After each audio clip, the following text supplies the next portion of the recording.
Love Sport, your England fan station. Well, we know, of course, that Brexit means Brexit, even though, as we've said before, we're not quite sure what the second Brexit is that Brexit's supposed to be.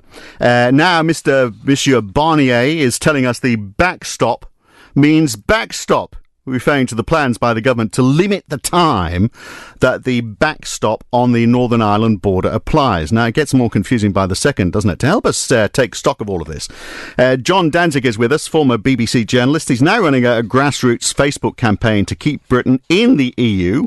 You can look it up. It's called Reasons to Remain on Facebook.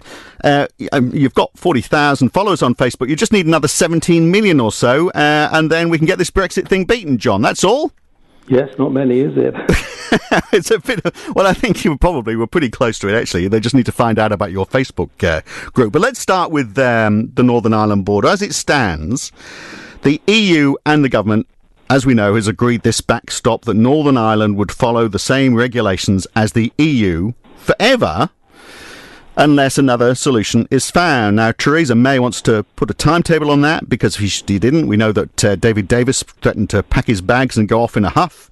That's how we saw it develop this week, pretty much, isn't it? And she also wanted to say, well, all of Britain should be part of this regulatory zone, following EU regulations, so there wasn't a sea border within Britain, which Monsieur Barnier doesn't like. Do you get the feeling we're in a sort of a bit of a circular argument here?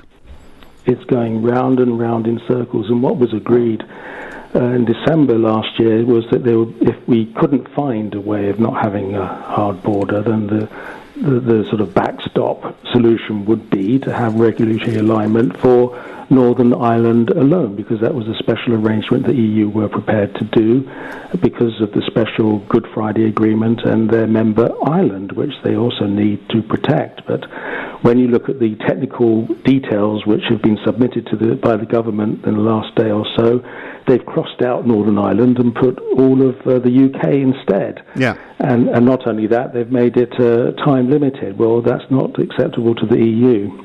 And why would it be? Because if it has a time limit, the obvious question is, well, what happens after that? Well, it's just putting into the long grass the issues which really should have been resolved by now. I mean, after all, it's 2 years after the EU referendum. Nobody knows what Brexit means, and if we don't know now, how did we know then?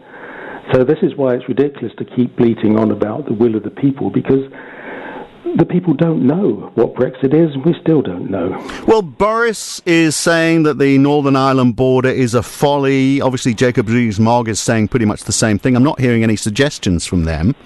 But, I mean, that's the stance, isn't it? It seems to be like, well, let's just be firm. Let's be more like Donald Trump. But no substance. I can't believe people are falling for this. Where is the detail? Because this is all about detail. Well, it's not only about detail, it's about democracy. I mean, if Boris had his way, he might put Donald Trump in charge.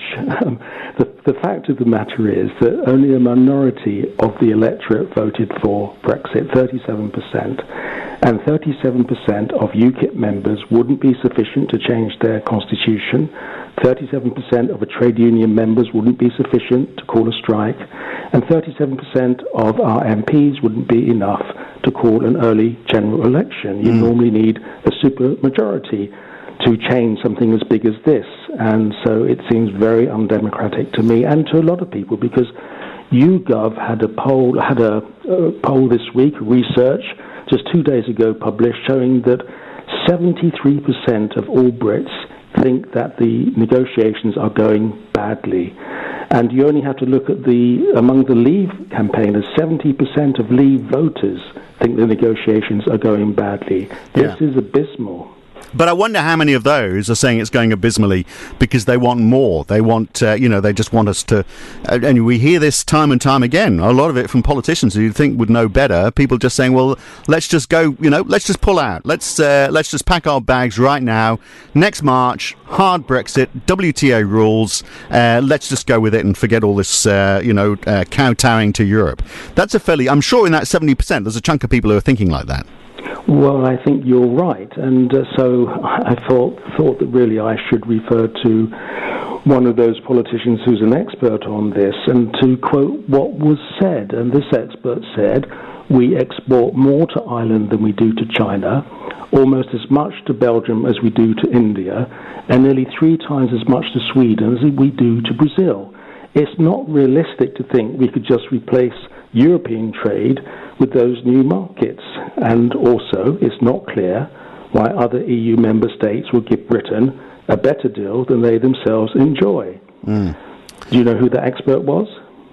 I'm not even going to guess, but it's going to be someone who's changed their tune, I can imagine. Yes, Theresa May. All right, okay, yeah. Well, I mean, maybe she hasn't changed their tune too much. I mean, that is part of the that's part of the problem, isn't it? That she's being seen now, and I'm just wondering how tenable her position is. She's being seen now as the enemy on both sides of the camp because the hard Brexiteers are saying, well, she's really a Remainer. You know, it's clear that she doesn't want this thing to work, even though she's in an impossible situation. And of course, Remainers, not liking her very much because she's getting us into an awkward tangle as well. Well, she didn't have to do it. I'm sure living at 10 Downing Street can't be that comfortable. Yeah, she could have. Yeah, well, David Cameron, the one thing that we can say, at least having got us in this mess, at least he had the dignity to step aside and go, oops, and stay well clear of it. Well, yes, but when you look at his Conservative manifesto of 2015, it did promise a referendum, and the Tory party did promise to be beholden to the result of the referendum, but nowhere in the Tory manifesto did it say what Brexit would mean. In fact, quite the opposite. The Tory manifesto of David Cameron's government promised that we would be in the EU single market, and proudly so. So there wasn't any plan or blueprint for Brexit, and we still don't know what it is. Let's be charitable for a moment. Entertain the notion that the border isn't an issue, which, a lot of the Brexiteers are saying is the case. Ireland's not part of the Shenzhen area, so you need to show a passport to get into Ireland. So at least we know there's a control of people onto the island of Ireland. So presumably there's not going to be floods of illegal migrants going over that border into the UK. Britain could control who's getting into the country with checks within the country. I know that's, the argument that's often used. We've seen that, already we've got the hostile environment policy. So basically, if you shouldn't be here, you've got no hope of getting a job now. You can't get a home. You're not going to get any healthcare unless you can show you've got the right to be here. Could that work? I mean, if we did have an open border with checks on people and goods happening on territory in the UK, is that a plausible solution, do you think? Well, no one is saying it's plausible, and even Theresa May said that it was inconceivable that there would be an open border with Ireland if we had Brexit. She said if we pull out of the EU and came out of free movement, then it was just impossible to have an open border with a country that was in the EU and had access to free movement of people. If you're going to control goods and people coming across a border, you have to have some form of control, and that's what the problem is. Yeah, well, of course, people point to Switzerland and they point to Sweden and those borders, but of course they allow the free movement of people. That's conveniently forgotten, isn't it, in every case? Well, Sweden is in the EU, and into Norway. Switzerland is part of the single market, and so enjoys and has free movement of people. At the moment, we can go and live and work in Switzerland, or indeed Norway, who are both non-EU members, but are part of the single market.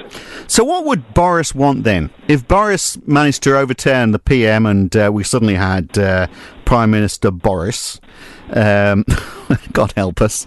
But there again, in the age of Trump, maybe he's the right world leader, so they can talk nonsense to each other. But if he was the Prime Minister, what would he want? What would be his answer? Well, I can't talk for him. It all seems nonsensical to me. I mean, first of all, he's talking about a royal yacht Britannia, so he can go sailing around the world selling goods to other countries. Now he's talking that he wants a Britannia jet to go around the world. I think he's on a different planet, quite frankly. Well, he's going to build a bridge across the channel as well. We're going to have a hard border, but we're happy to build a bridge across the channel, which, it's one crazy plan to the next, isn't it? Yeah, I mean, who knows? It's an unfair question. What goes on inside Boris's brain? Even he doesn't understand, I suspect. So perhaps an unfair question to ask that. But what about the latest plan then by Theresa May? Yesterday's white paper. as you say, basically calls for the whole of Britain aligned with the single market and a customs union for a temporary period. It's been knocked aside by the EU already because there's no timetable to it, no word on what happens next. So we haven't got a plan. Do we simply leave? Are you fearful that we are going to reach next March with no plan whatsoever and we just bumble out of it all somehow? Is that what you could see happening? That could happen now, but I mean, let's look at in one sentence what Theresa May told Parliament just a few weeks ago. She said, "We are committed to delivering on our commitment to having no hard border between Northern Ireland and Ireland and ensuring we have as frictionless trade as possible with the European Union." And what's strange is she's negotiating to get what we've already got. Mm. Well, that's the crazy thing, isn't it? I mean, it's I've said this many a time. We're moving towards a situation, and it's been very clear from almost from the very beginning that we're going to get a compromise solution that nobody is happy with. We're going to get the worst of both worlds. We're going to find ourselves out of the EU and therefore not getting a seat at the table. But almost everything else is going to be exactly as it was before. Well, possibly, but you have to ask yourself the question: is if EU membership is so bad, why are we so desperate to hang on to the membership benefits? Because we can't find a way of resolving the Northern Ireland border. Not just because of that. It's because actually, in the modern world, you have a prosperous country by doing trade, and most countries in the world do most trade with their neighbouring countries. Yeah. For us to cut off with our most lucrative and most important customers and suppliers right on our doorstep is really absurd. It is. It is curious. Why do we have this attitude? Where's it come from, and why is Labour as well dragging their heels on this? A huge. I mean, even if you're just looking at it for political expediency, a massive opportunity for Labour to take the opposite stance on this and romp home in another election. Yes, I think this would be an absolute golden opportunity for Labour, and if only they would come out and give us a true opposition and also a true choice. Because at the moment we don't seem to have much of a choice on this. The Lib Dems have come out against Brexit, but then they're a very small party. Labour is a natural Remain party. Most Labour voters and most Labour supporters don't want us to leave the EU, or at least not the EU single market. And according to the latest research, the vast majority of Labour supporters want us to have another referendum to settle this issue. I don't know why Labour have taken this stance, except that it seems that Jeremy Corbyn is probably a Eurosceptic, and maybe he thinks that some of his policies and plans won't be acceptable if we get in the EU. All the research I've done shows that he could do all his plans as an EU member, but the chances are that if he gets elected and we have Brexit, he'll be spending all his time in office trying to deal with an economic crisis. So the Brexit bill goes before Parliament on Tuesday. There's 15 amendments, as we know, that will come from the House of Lords. MPs are going to be given 12 hours to debate it over 2 days. How's that going to go, do you think? Are we going to get an agreement? Doesn't seem likely, does it? It doesn't seem likely, but the idea of cramming all that into 12 hours it's crazy. Is really not democratic in my view. No. I mean, when you look at when Parliament debated for quite a long time whether we should actually go into the European community, which we did join eventually in 1973, it was interesting that the Tory MPs were given a free vote on this. So I think we should have a free vote again, but it will be obviously whipped right up to the ceiling. And it's going to go backwards and forwards, isn't it? So we are going to run out of time. Even if you had your way, and it'll come as no surprise to anyone who listens to this programme, it's my way too. If we stopped Brexit, I mean, you've got to acknowledge it would divide the country even more, wouldn't it? I mean, the country is pretty divided now. Here we are 2 years on. People seem to be, certain sections of the society anyway, seem to be more entrenched in their position. We could get close to civil war if the whole thing was pulled out from beneath them.